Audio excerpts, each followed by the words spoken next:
The UK is bracing itself for more violent scenes like this.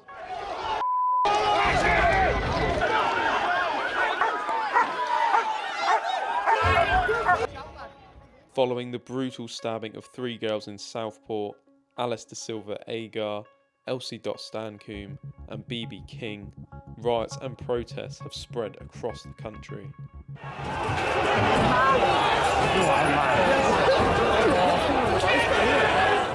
They were fueled by misinformation, claims that the attacker was a Muslim, an illegal immigrant, and was on an MI5 watch list. This, of course, was false, with the suspect's identity being revealed as that of Axel Rudabakana, born in Cardiff to Rwandan parents.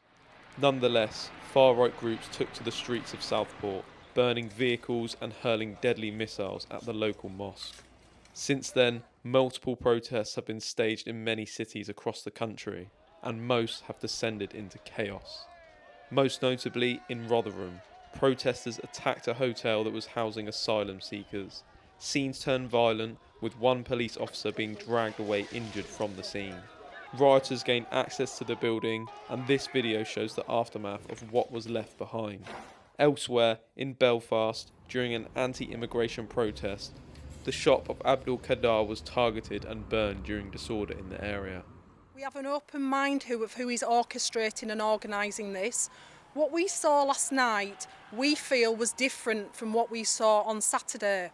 On Saturday, we saw mainly older adult people who became involved in disorder. Last night, it was clear to us that there was a younger element, teenagers mainly, who were involved in the disorder, but there was an element of organisation and orchestration from what appeared to be older adults present at the scene. The PM has come out in multiple statements and condemned these actions in what he calls violent thuggery. I utterly condemn the far-right thuggery we've seen this weekend. Be in no doubt, those that have participated in this violence will face the full force of the law. The police will be making arrests, individuals will be held on remand, charges will follow, and convictions will follow. There are a number of actions that came out of the meeting. The first is we will have a standing army of specialist officers, public duty officers, so that we'll have enough officers to deal with this where we need them. The second is we'll ramp up criminal justice. There have already been hundreds of arrests. Some have appeared in court this morning. I've asked for early consideration of the earliest naming and identification of those involved in the process, who will feel the full force of the law. And thirdly, I've been absolutely clear that the criminal law applies online as well as offline, and I'm assured that that's the approach that is being taken.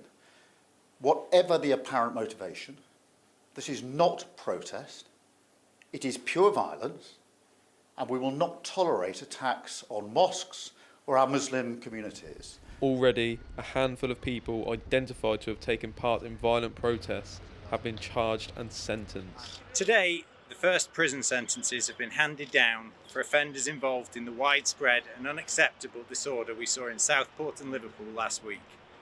Drummond, Riley and Gearon's actions would have caused panic, revulsion and chaos in their local communities. The 3 men sentenced today are the tip of the iceberg and just the start of what will be a very painful process for many who foolishly chose to involve themselves in violent unrest.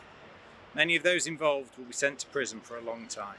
Across the country, Muslim counter-protesters have been present in areas where riots were reportedly planned.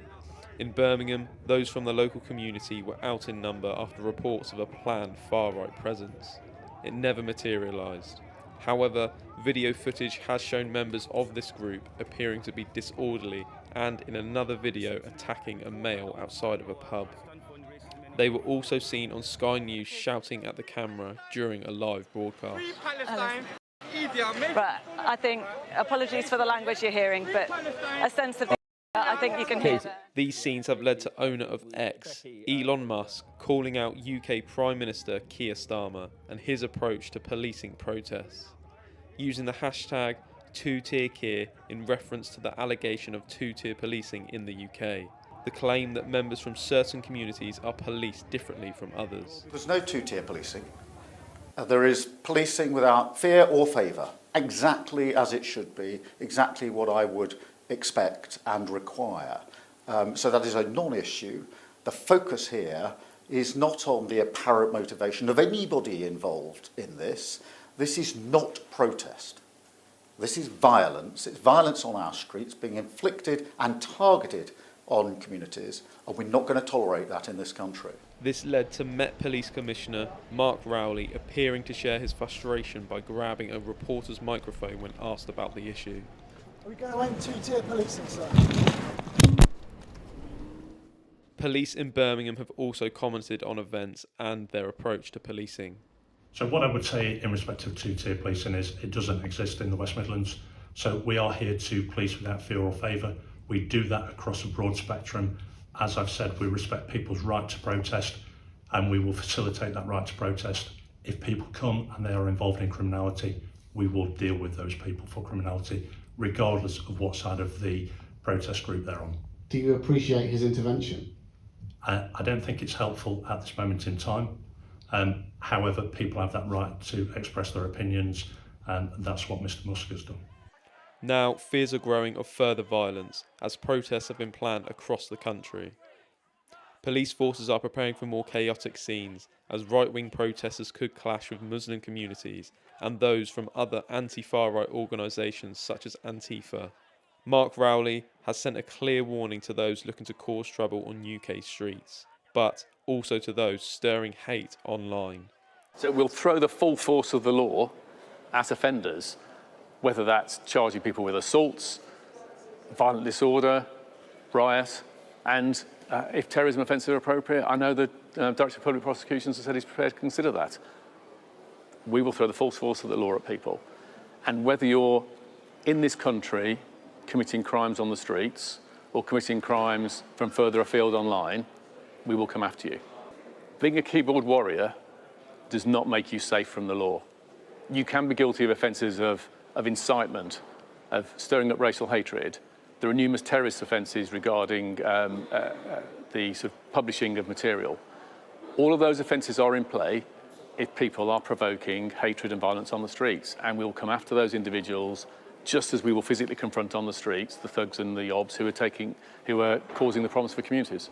The country now waits, and thousands in large cities hold their breath and hope that previous scenes of violence and destruction are not repeated on their doorstep.